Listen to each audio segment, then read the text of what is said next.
Justamente queremos ampliar el tema y abordarlo desde la salud mental. Está con nosotros Geraldine Guzmán, quien es psicóloga y coordinadora del programa de salud mental SAME de la Fundación Baltasar y Nicolás, a quien le damos la bienvenida y desde ya le agradecemos las luces que nos podría dar para poder entender y estar mejor preparados frente a estos eventos. Y lo primero que quisiera preguntarte, Geraldine, es que ¿este nivel de violencia puede justificarse con temas de salud mental?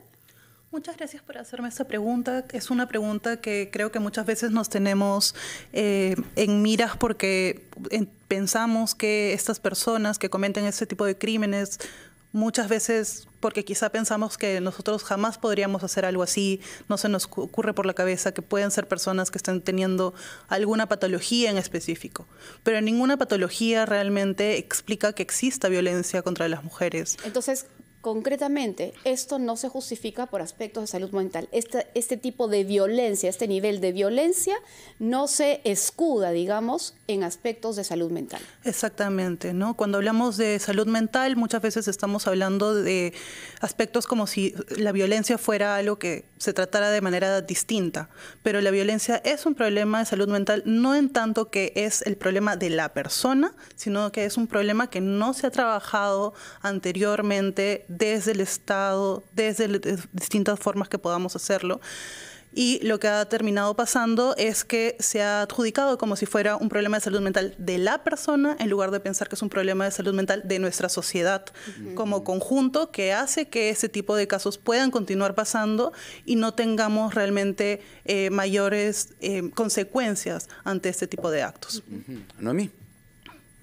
Geraldine, ¿cómo estás? Gracias. Te saluda Noemí desde Cusco. Geraldine, ¿se puede identificar o en todo caso, cómo podemos identificar a un potencial feminicida? Y una segunda pregunta, por favor. ¿El hecho de sancionarlo, encerrarlo en cárcel, puede ayudar a una persona a evitar cometer nuevamente ese tipo de cosas? Cuando hablamos de un potencial feminicida, en realidad, lamentablemente, hablamos de que cualquier persona lo podría hacer. ¿Por qué decimos que cualquier persona? Porque realmente no existe algo que anteceda a que la persona lo pueda hacer cuando identificamos un problema de salud mental. Por ejemplo, muchas veces se cree como, deberíamos ver tales características de esta persona, si se comporta de esta forma, esto nos va a decir, pero en realidad puede pasar con cualquier persona. Y eso es algo que nos puede asustar mucho a muchas de nosotras, pero es importante ver en ese sentido qué otras cosas estamos encontrando. Por ejemplo, muchas de estas personas pueden estar aislando a sus parejas, pueden estar no permitiéndoles salir a otros espacios, pueden estar permitiendo muchas de estas cosas que hacen que eventualmente la persona se sienta aislada y sin recursos tampoco para poder pedir ayuda. Licenciada Guzmán, yo quería incidir en el tema de la desprotección en la que se encuentran las mujeres. En este caso, por ejemplo, el retraso del Poder Judicial, del Ministerio Público, de la misma Policía Nacional en la reacción, ¿no?, para capturar al feminicida, es uno de los componentes que lamentablemente se filtran en toda esta situación y que hacen que muchas mujeres ni siquiera denuncien, ¿no? Entonces, ¿cómo podemos colaborar todos como sociedad en ese sentido para darle la confianza necesaria a la víctima para que denuncie a tiempo?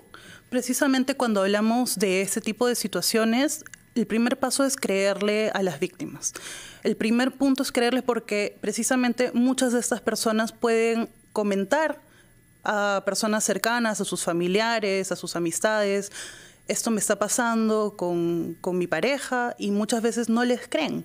Y ese es un primer punto porque cuando no les creen, esto se replica en distintos espacios y esferas. No te creen en el sistema judicial, no te creen en los distintos sistemas de atención o de denuncia, no te creen en distintas áreas. Entonces, el primer punto es creerle a las víctimas. Eso es lo más importante cuando estamos tratando este tipo de casos, porque además lo más probable, y en la gran mayoría de casos, las personas denuncian y señalan esto mucho antes de que ocurra un lamentable crimen como el que ha aparecido ahora Catherine y que lamentablemente le ha costado la vida. Claro, pero no encuentran respuesta, ¿no? Exacto. Ese es el gran problema. Muchísimas gracias, Geraldine Guzmán, por habernos dado esta información. Ella es psicóloga y coordinadora del programa de salud mental Mental SAME de la Fundación Baltasar y Nicolás, y nos quedamos tal vez con dos frases contundentes. Violencia de este tipo no se justifica con alteraciones en la salud mental. Y en la medida que haya alguien, mujer, niña, niño, quien sea que esté haciendo una denuncia de violencia, hay que creerle. Con eso nos quedamos.